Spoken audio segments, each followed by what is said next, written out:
Para celebrar sus 5 años, Gallery Weekend Santiago presenta un ciclo de entrevistas de colección llamado El arte lo dijo primero, una revisión a lo mejor de la escena artística contemporánea.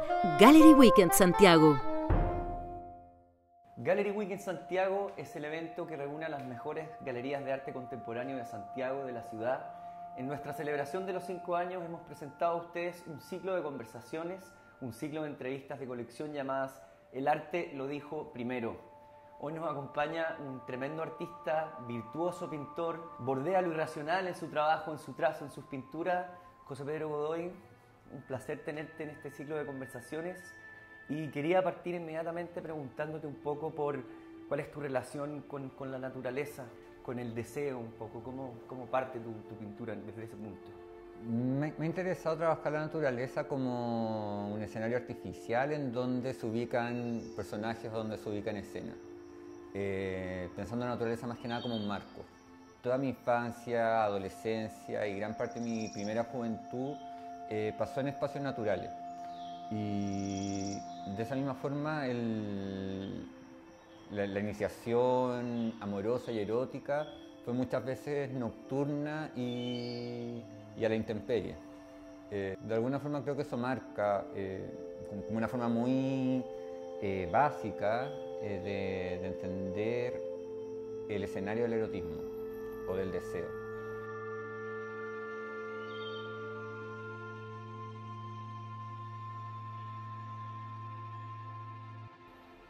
También siempre, bueno, que esto lo he contado varias veces, pero yo dos veces fui al Amazonas y nuevamente me parecía como ese marco natural, como en ese desborde entre lo que se vuelve como artificioso, monstruoso, indomable, como un contexto muy lujurioso para ubicar escenas.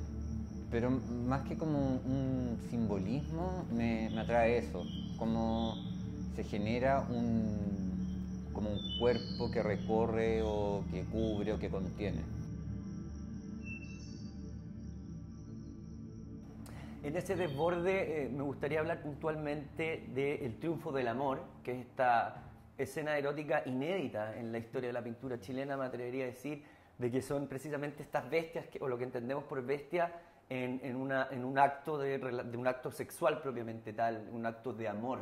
¿Cuál es el subtexto, un poco la historia que estabas contando con esa pintura?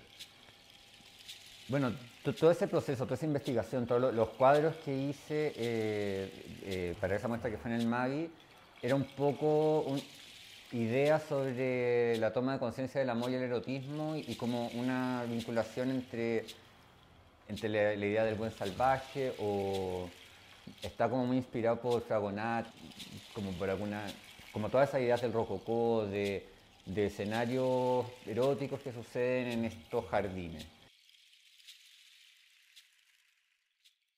Siempre me interesaron las figuritas coleccionables y hacer naturalezas muertas que fueran muy como melodramáticas o románticas o sentimentales con estas figuritas de colección que son como pequeños altares domésticos que tienen como significados súper emotivos para las personas que las coleccionan.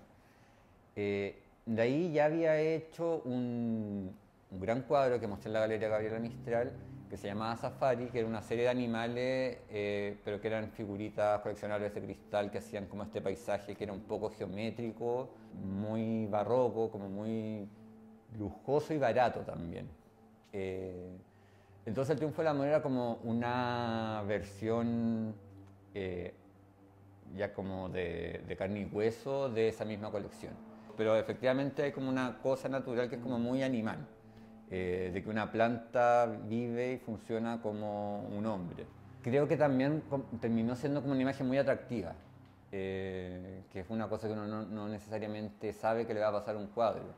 La obra toma vida en sí misma, que es parte de la catarsis creativa que tiene el arte contemporáneo. Sí, también lo que tiene como algunas imágenes que resultan ser como más populares que otras.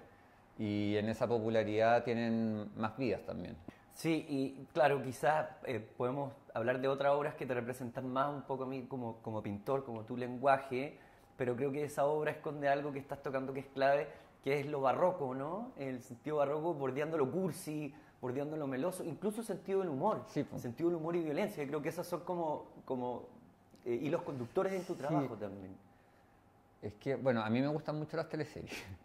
Y por esa cosa como enviciante y también muy pasional y muy humana. Que en esa exageración y casi ridiculización de las relaciones, de los sentimientos, de los conflictos familiares, de lo retorcidas que pueden llegar a ser las tramas y lo inverosímiles que pueden resultar los conflictos, efectivamente se revela una cosa que es como muy humana y por algo uno siente empatía, pero podéis sentir como la empatía y el cariño hacia sus personajes o ese compromiso con la vida o con el futuro que uno va a tener, pero siempre desde un inicio que no es real, ¿cachai? Que no es lo que a ti te pasa o no es como una persona normal vive.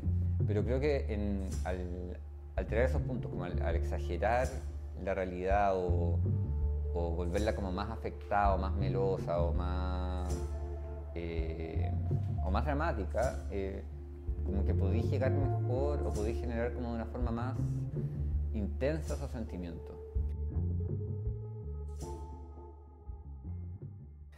Hoy hablando de esos sentimientos en particular, me gustaría que profundizáramos un poco ahora en lo que fue una historia violenta y luminosa, que fue una tremenda exposición, una gran muestra que hiciste tú en el Museo de Bellas Artes, que ya es súper icónico el hecho de mostrar ahí, ¿no? Me imagino en tu carrera de haber sido un hito y claro, ahí profundizar precisamente en eso, ¿no? En el concepto de la violencia. Y quiero que hablamos de esta pintura, ¿no? El mural grande, que es un trabajo impresionante, que debería estar exhibida en los mejores museos del mundo. Cuéntame un poco de esa pieza y el desarrollo de los personajes también que hay en esa pieza. Siempre he tratado de ser como que sea como más exagerado, más color, como más lujurioso o más atractivo, más difícil de ver, que tenga más información, pero básicamente son como pocos los temas que me interesan y sobre los que trabajo, y también mis referencias no son tan amplias. Cuando empecé a trabajar la exposición del museo, estaba sobre todo como con esta idea de las teleseries, de las relaciones más pasionales, y también organicé un poco la muestra rodeando este cuadro central. De alguna forma el afiche promocional de una teleserie ficticia en donde se presentaban y se revelaban todos esos personajes. Y ahí también como poner en escena un montón como de esos conflictos y relaciones y traiciones. Melodramas. Pero mucho melodrama, ¿cachai? Una cosa que fuera, bueno, siempre teniendo como referente Doña Bárbara, que es una novela de Rómulo Gallego, que es como el mito fundacional de la teleserie en nuestros países, en Latinoamérica, en Cuba, en México, Colombia, Venezuela, Chile. Y también por otro lado, toda esta pintura de gran formato, como muy grandilocuente, muy seductora, muy llena de información. También creo que, bueno, hace mucho tiempo no pinto cuadros grandes, no sé si o cuándo lo voy a volver a hacer, pero ¿Cuántas dimensiones? tenía 3 metros por 11. 3 metros por 11, eso es una pintura muy Sí, grande. era muy grande. Yo igual en un principio quería que fuera más gestual y como más sintética, pero al final Se te fue de las manos. Se me fue de las manos. Pero hay algo como en regocijarse en los detalles y que eso, o sea, como una cosa seductora que en el fondo como que tengáis mucho que ver, que mirar. En ese mismo sentido, o sea, la pintura tenía mucho humor porque está lleno como de estos personajes que son estereotipos, y esa como representación de ciertos conflictos como, bueno, la naturaleza por un lado y la civilización por el otro, o la maldad encarnada como en la iglesia y el narcotráfico, y el bien como en la desnudez de los amantes que se aman. El esfuerzo de hacerlo, como de mostrarlo, de que fuera envolvente y que fuera como un gran escenario posible, creo que le da también mucho dramatismo a eso.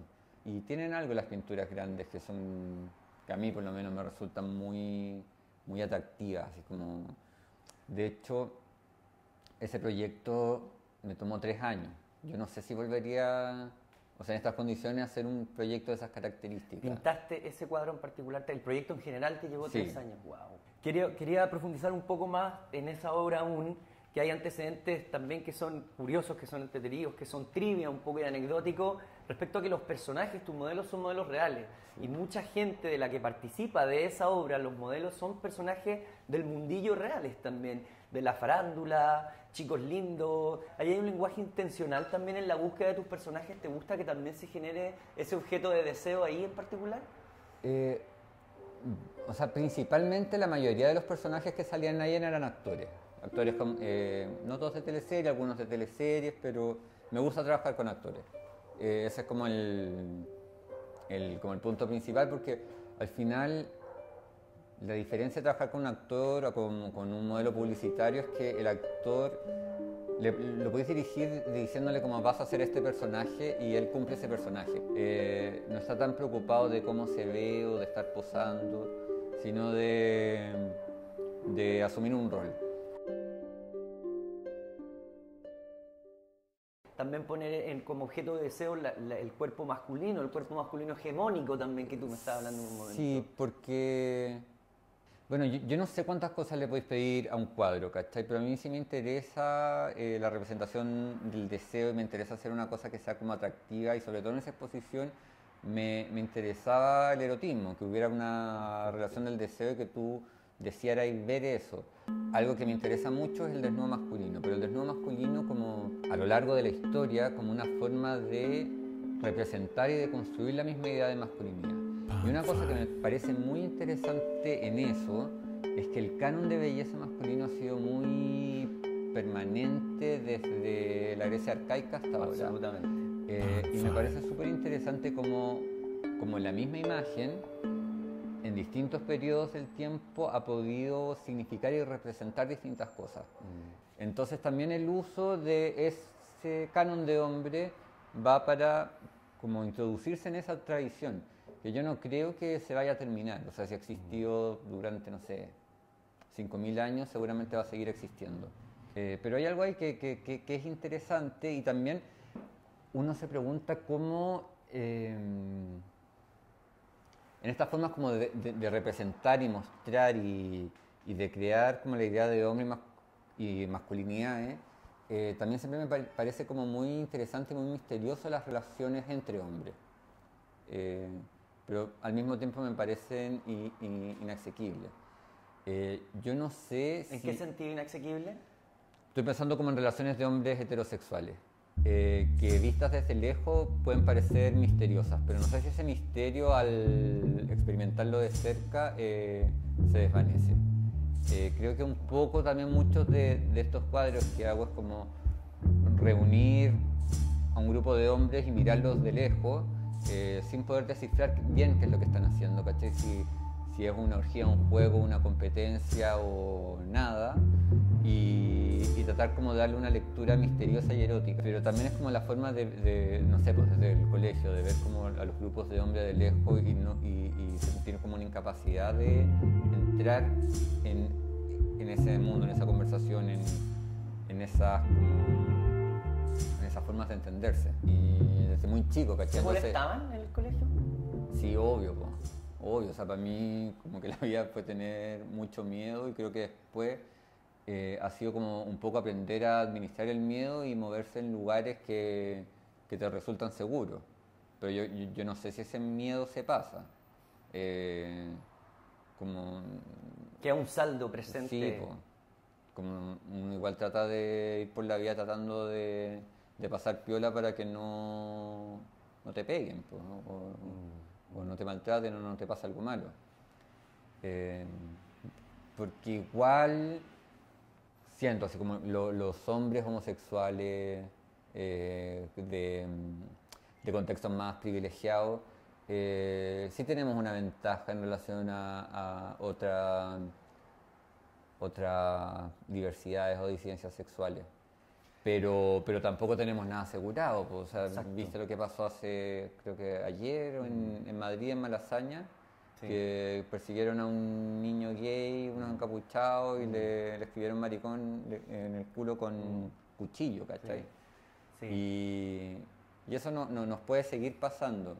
Lo que pasó en China ahora también, que prohibieron toda la iconografía del K-pop, por ejemplo, por alimentar figuras de hombres afeminadas, en Rusia también. Sí, es un tema que igual sigue siendo súper actual, si bien creemos que hay un avance.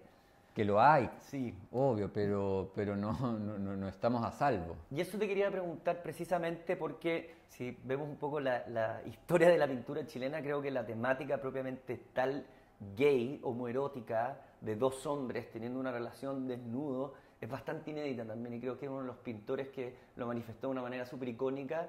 ¿Te has sentido censurado alguna vez, por ejemplo? Uno sabe el país donde vive y sabe dónde te van a dejar o no te van a dejar mostrar ciertas cosas, ¿cachai? Entonces, sentirse censurado por algo que no te debería sorprender me parece como andar buscando el lugar de víctima. No me he sentido censurado.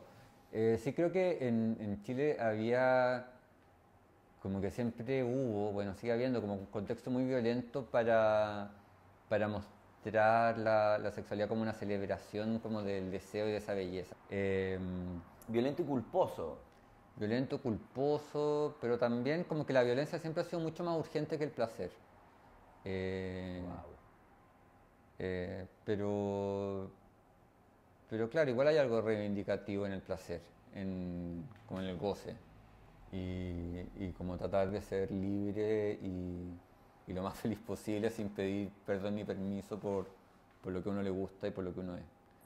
Pero como yo fui educado visualmente, culturalmente, un poco como con esta otra información que venía de estos lugares como más fáciles o más felices, sí me interesó como empezar a trabajar de esa forma, como un homoerotismo mucho más hedonista, que igual es como una celebración a la belleza masculina en su como estereotipo más canónico. Igual hay algo ahí, igual viendo eso, que aunque uno no sea así, ¿cachai? Aunque hay una distancia entre el cuerpo de uno y la proyección del deseo, sí podéis sentir como un placer y no sé, una juventud, una libertad, una sensualidad viendo eso. Claro, te pone en una órbita, en una pulsión que es envolvente. Sí. También pienso, no sé, pues si uno busca pornografía, como qué tipos de cuerpos te interesa ver, ¿cachai? Tu algoritmo. Tu algoritmo. A mí me daba la sensación cuando fui a la muestra del Bellas Artes, por ejemplo, que tu trabajo generaba casi un efecto Tunic. en la facilidad, la cantidad de gente que uno reconocía que se desnudaba fácilmente para ser retratados por ti. ¿Tú eres consciente un poco de ese como fenómeno, ese llamado un poco al...? Creo que igual hay mucha gente que le gusta sacarse la ropa y eso pues también como la misma idea de belleza, o sea, uno trabaja con gente que te posa y quiere ser pintada para verse bien, entonces... Hay vanidad también. Sí, pero también hay vanidad y hay... O sea, igual yo soy muy agradecido a la gente que quiere participar en estos proyectos. También pasa que muchas veces que los proyectos como que no llegan a buen puerto, ¿cachai? Pero como que de repente a alguien le puedo sacar fotos y no me dan ganas de hacer ningún cuadro con esas fotos. Porque así yo trabajo, saco fotos, de ahí armo como un collage en Photoshop y de ahí empiezo a trabajar lo que después voy a pintar. Eso que interesante también porque quería preguntarte sobre tu proceso creativo, estas postales o estas imágenes bubólicas a veces, estos pasajes oníricos también. ¿Funcionan en ideas preconcebidas? ¿Son ideas que se van dando in situ? No hay como una sola forma de hacer los cuadros. Si hay una forma de componerlo, que es cuando tengo una idea, voy agarrando las imágenes que me sirven o tomo fotos y ahí empiezo a trabajar en Photoshop y hago unos collages digitales que están como muy mal hechos, ¿cachai? Son como muy artesanales. Me encantaría verlo. Pero que me sirven de guía para hacer los cuadros. ¿Qué tan lejos llegas en el momento que estás sacando fotos con el erotismo en sí mismo? Por ejemplo, cuando se trata de una erección o cuando se trata de una relación. ¿Son cosas que pasan? ¿Son cosas que tú después vas trabajando, investigando? Pasan, pero igual... siempre como que igual la sesión fotográfica es una instancia muy poco erótica. El objetivo mío y de la persona que me está posando es lograr una imagen que sea erótica, pero no por eso lo que está pasando entre nosotros o en él es erótico. Igual también lo que hago es como muy suave, pues, ¿cachai? No es como sexo duro ni nada. No, claro. Por ahora, por lo menos. Wow, por ahora. Pero no sé, pues, pero uno puede probar otras cosas. Sí. Obvio. Pero claro, decirle a alguien que no conozco, oye, te quiero pintar con una erección, me encuentro que es un poco invasivo y violento. Sí. Entonces, ese tipo de escenas, imágenes que son más explícitas, también son como con personas con las que siento particular confianza. Oye, hablando de lo que puede pasar, de lo que podrías llegar, los alcances, cuéntame tus nuevas exploraciones, tus nuevos trabajos, un poco por dónde va lo que está pasando ahí. He hecho 2 exposiciones con la galería con la que estoy trabajando, que es Vigil González, que es peruana. La primera se llamaba Extraño del Mar, que eran variaciones sobre la idea de sireno, pero de nuevo, cómo agarráis este mito erótico de la sirena como un ser entre monstruoso y deseable, peligroso y hechicero, y llevarlo como hombres misteriosos que te seducen dentro del agua. Por un lado como en pinturas que eran como muy como souvenir de playa tropical, playa. Y otros que también eran como más misteriosos, un poco más terribles, un poco más mitológicos, claro. Porque también la figura de la sirena es como muy persistente en muchas mitologías, como este ser oculto que te canta y te lleva a la muerte, pero te ofrece algo como más deseable.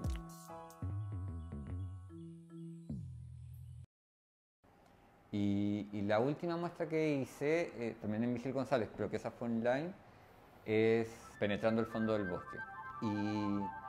Y es un poco mezclar esta como selva lujuriosa con hombres deseantes y deseados, en escenarios neobarrocos, ultra psicodélicos, pero que fuera así como mucha como saturación y que fuera una cosa un poco como vibrante, ¿cachai? Como pensar la figura del desnudo masculino como algo tan primitivo y tan persistente que surge ahí. Y después esta figura de mitad hombre y mitad pájaro, que es como una figura religiosa o mística o chamánica, es súper presente en todas las culturas de todos los continentes. De Sumeria en adelante, o sea, los Anunnaki. Sí, y en las culturas latinoamericanas también, y en las oceánicas, y las orientales, las europeas. Agarrar esta figura de este hombre con cabeza de pájaro y con una erección que está como envuelto en un rito sexual, natural pero artificial, pero como esas dinámicas entre hombres donde como sexo y hombría y paso están súper interconectadas. Yo creo donde se desdibujan las posibilidades, ¿no? O donde se abre la posibilidad, donde se desdibuja el límite. Ese te produce como un misterio, ese limbo. Me produce, pero como te digo, o sea, me produce como esa distancia de ver esa escena de lejos y ser incapaz de descifrar qué es lo que está pasando o qué es lo que va a pasar. También como que la carga, la lectura o el sentido se lo pueda dar uno. José Pedro, qué interesante conversación. Podríamos seguir horas en tu imaginario, en tus mundos virtuosos, lujuriosos, selváticos.